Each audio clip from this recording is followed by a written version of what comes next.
Hello everyone, welcome back. আজকে এই ভিডিওতে আমি আপনাদের সাথে কথা বলবো সিএসএস এর সিউডো এলিমেন্টের বিফোর এন্ড আফটার নিয়ে। সো বিফোর কি এন্ড আফটার কি, সো বিফোর এন্ড আফটার কিভাবে লেখে বা কিভাবে কাজ করে। আমরা যখন কোনো ট্যাগ বা ট্যাক্স লিখি বা কোনো ট্যাগের ভিতরে যখন কোনো কিছু লিখি, এর অনেক সময় আপনার সিএসএস এর মাধ্যমে ওই ট্যাগের আগে বা পরে কোনো কিছু লিখে বা ওই ট্যাগটাকে সুন্দর করে মডিফিকেশন করে বা কোনো বাটনকে কোনো কিছুকে এক্সট্রা ভ্যালিডিটি দেওয়ার জন্য যে জিনিসটা আমরা কাজ করি, এটা কিন্তু বিফোর এন্ড আফটারের মাধ্যমে কাজ করে। সো এখন কথা বলবো যে বিফোর এন্ড আফটার কিভাবে লেখে। সো বিফোর এন্ড আফটার লেখার জন্য আপনাকে যে সিউডো এলিমেন্টের যে একটা ব্যবহার আছে, আপনাকে প্রথমত ডাবল কোটেশন দিতে হবে।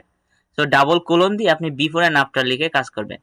সো এন্ড যে ট্যাগটাতে কাজ করবেন এই ট্যাগটাকে ইউজ করে আপনি জিনিসটা কাজ করবেন। সো কিভাবে বিফোর এন্ড আফটার ইউজ করে বা ব্যবহার করে এই ভিডিওতে আমি আপনাদের সাথে কমপ্লিটলি দেখাবো যে কিভাবে আপনি কাজ করতে পারেন। So let's get started. So here I am. So আমরা কোড এডিটরে চলে আসছি। কোড এডিটর থেকে চলে আসে আমরা দেখেন বাম পাশে সাধারণত কোড এডিটর আর ডান পাশে আমার ব্রাউজিং। সো আমরা একটা ট্যাগ লিখবো বা কোনো কিছু বাটন লিখবো, আপনি যাই লেখেন না কেন। আমি যদি একটা S1 ট্যাগ দেই, দিয়ে তারপর আমি যদি এখানে লিখি যে হেডিং, জাস্ট হেডিং লিখে এটা আমি কন্ট্রোল সেভ দিলে আপনি দেখতে পারবেন এখানে হেডিং চলে আসছে। জাস্ট এটা আমি ছোট করে নিচ্ছি। সো হেডিং চলে আসছে।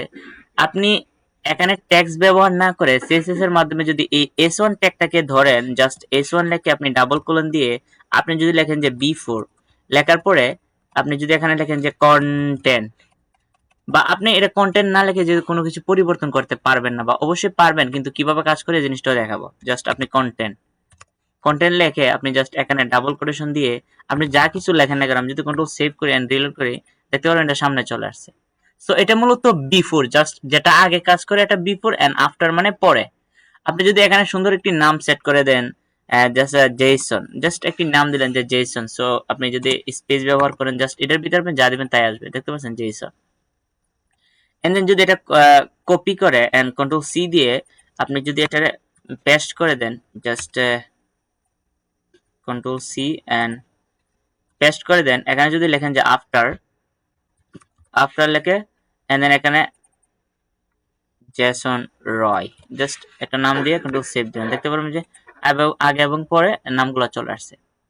সো এটা মূলত before and after. So before and আফটারের মাধ্যমে আরো কি কি জিনিস বা ক্রিয়েট করা লাগে, জাস্ট একটা বাট আপনি নিজের সিঙ্গেল লাইন বা ডট ক্রিয়েট করে কিভাবে আমি জাস্ট বিফোর লেখেন বা আফটার লেখেন, আমি জাস্ট এই টেক্সটটাকে জাস্ট আপনি যদি কন্ট্রোল সেভ দিয়ে আপনি জাস্ট এটা দিলেন, দেখতে পারেন যে উপরে আমি যদি এখানে একটা ব্যাকগ্রাউন্ড কালার দেই, জাস্ট ব্যাকগ্রাউন্ড ব্যাকগ্রাউন্ড কালার দিলাম রেড এন্ড উইথ দিলাম, সো উইথ দিলাম 4 pixel, height 4 pixel and control save দিলাম। এখানে দেখতে পারেন কি আসে, দেখতে পাচ্ছেন কোনো কিছু নাই, কারণ এটাতে একটা এটা কোন আপনার S1 ট্যাগটার সাথে পজিশন এবং অ্যাবসোলুটটা ক্রিয়েট করে নিতে হবে। অবশ্যই আপনি পজিশনে সিএসএস এর পজিশনের যে ব্যাপারটা আছে জিনিসটা আসলে জানেন।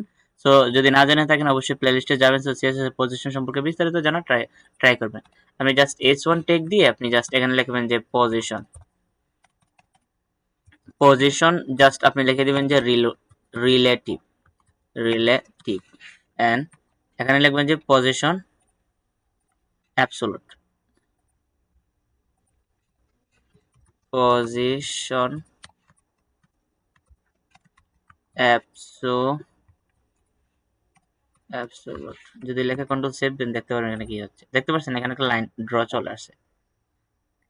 সো এটা আমি 4 পিক্সেলের জায়গায় 40 পিক্সেল হয়ে গেছে, দেখতে পাচ্ছেন এখানে লাইনটা চলে আসছে। সো আপনি চাইলে এটাতে আফটার ব্যবহার করে এটা জাস্ট আপনি কোথায় থেকে দিতেছেন, এটা আমি যদি লেফট থেকে আপনি যদি দেন যে 0 এন্ড বটম থেকে 0 দেন, এটা নিচে চলে আসবে,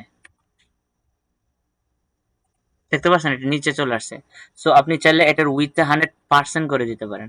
আপনি যদি উইথটা পার্সেন্ট করে দেন যে 100% করে দিলে আপনি দেখতে পারেন যে জিনিসটা কিভাবে সবটা হয়ে গেছে। কিন্তু আপনি চাচ্ছেন যে আপনার যতটুকু টেক্সট ততটুকুই এই যে আন্ডারলাইনটা কাজ করবে, জাস্ট একটা আন্ডারলাইনের মতো কাজ করে। সো আপনি এটাতে কি করবেন যে কন্টেন্টটা ম্যাক্স উইথ দিয়ে দিবেন। আপনি লিখবেন যে উইথ লিখবেন যে ম্যাক্স কন্টেন্ট কন্টেন্টটাকে কন্ট্রোল সেভ করে দেখবেন, আমি রিলোড দেন, যতটুকু কন্টেন্ট আছে জাস্ট ততটুকু। আপনি চাইলে আপনার ব্যাকগ্রাউন্ডটাকে কি করতে পারেন, লিনিয়ার দিতে পারেন। জাস্ট আমি যদি একটা ব্যাকগ্রাউন্ডটা চেঞ্জ করে দিই, আমি যদি লিখি যে linear, linear gradient to right, gst right red flow। যদি কন্ট্রোল সেভ করে আপনি দেখতে পারেন যে এটা চলে আসছে, অনেক সুন্দর একটা লেয়ার চলে আসছে। তো আপনি যদি চাচ্ছেন যে না এটার আপনি আরো ডিজাইন করতে পারবেন, আপনি যদি চেষ্টা করেন যে এটার বর্ডার রেডিয়াস দিতে পারেন, বর্ডার রেডিয়াস, আপনি যদি বর্ডার রেডিয়াস দেন যে 100 পিক্সেল, যখন তো সেভ করেন অবশ্যই আপনি 100 পিক্সেলের বর্ডার রেডিয়াস চলে আসে। তো আপনি চাইলে বিফোর এন্ড আফটার ব্যবহার, আপনি জাস্ট এটাতে আফটার, বিফোর এখানে আফটার আছে, আপনি চাইলে বিফোরও ব্যবহার করতে পারেন। বিফোর ব্যবহার করে কাজ করতে কোনো ধরনের পরিবর্তন যেতে অনেক সময় আফটার এবং বিফোরটা একই ধরনের কাজ করে, বুঝতে পারছেন? সো আপনি চাইলে এই প্রসেসগুলো ব্যবহার করে আপনি আপনার ওয়েবসাইটে আপনি জাস্ট এটা থেকে বিফোর এন্ড আফটার উঠিয়ে দিয়ে আপনি কাজ করতে পারেন, বিফোর এবং আফটার যে কোনো জিনিসটা ব্যবহার করে কাজ করতে পারবেন।